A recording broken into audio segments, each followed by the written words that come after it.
बिस्मिल्लाहिर्रहमानिर्रहीम।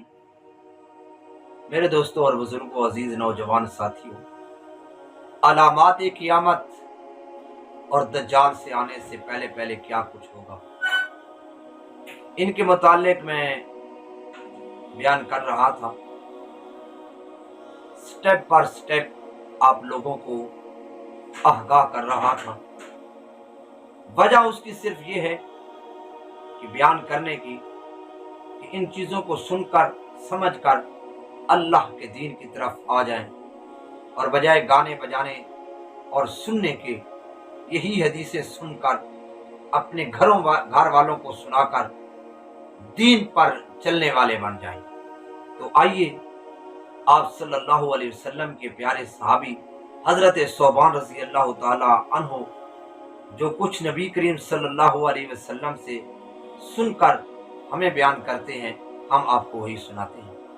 हजरत सौबान रज़ी अल्लाह ताला अन्हु फरमाते हैं कि नबी करीम सल्लल्लाहु अलैहि वसल्लम ने फरमाया कि एक ज़माना आएगा जिसमें कुफ्फार एक दूसरे को ममालिक इस्लामिया पर काबिज होने के लिए इस तरह दावत देंगे जैसा कि दस्तरखान पर खाने के लिए एक दूसरे को बुलाते हैं।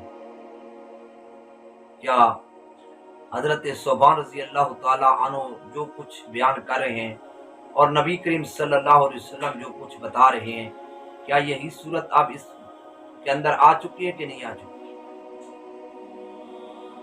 पूछने वाले ने पूछा, या रसूल अल्लाह, क्या हमारी तादाद उस वक्त कम होगी? आपने फरमाया, नहीं, बल्कि तुम उस वक्त कसरत से होगे, लेकिन बिल्कुल बेबुनियाद, जैसे पानी के बहाव के सामने हल्के फुल्के तिनके होते हैं। तुम्हारा रूप दुश्मन के दिलों से निकल जा चुका हो। खुदा की कसम, मेरे प्यारे हबीब इमामुल अंबिया सल्लल्लाहु अलैहि वसल्लम ने जो कुछ फरमाया, हक और सच फरमाया। आज हमारा हाल देख लें, बिल्कुल इसी तरह हो चुका है मुसलमानों का हाल। और फरमाया, ये क्यों होगा? तुम्हारे दिलों में सुस्ती पड़ जाएगी। सहाबी ने अर्ज किया, या रसूल अल्लाह, ये सुस्ती क्या चीज है? आपने फरमाया, तुम दुनिया को दोस्त रखोगे, उसकी मोहब्बत में मरने से डरोगे। सुनने वाले मेरे भाइयों, एक एक चीज जो मेरे नबी ने फरमाई है, खुदा की कसम मिन्नो अन, अब वही चीज हो रही है, अपनी आंखों से देख रहे हैं। जुल्म इतना बढ़ जाएगा कि पनाह लेनी मुश्किल हो जाएगी। बातिल मज़ाहिब और झूठी हदीसें फरूग हो जाएंगी। ऐसा ही है।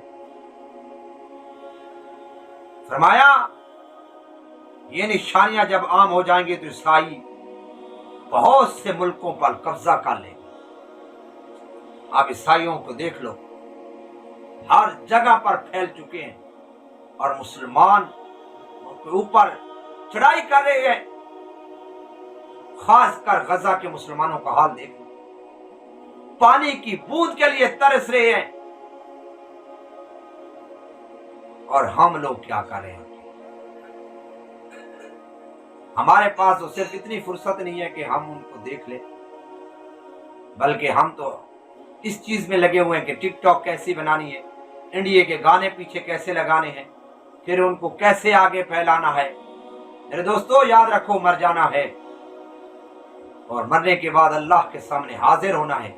फिर अल्लाह को हम क्या जवाब देंगे? बस इसी चीज को सोच लें और फिर अल्लाह रब्बुल इज्जत से दुआ करें कि मेरे अल्लाह, हम सबको आप दीन पर चलना आसान फरमा दे। आमीन सुम्मा आमीन।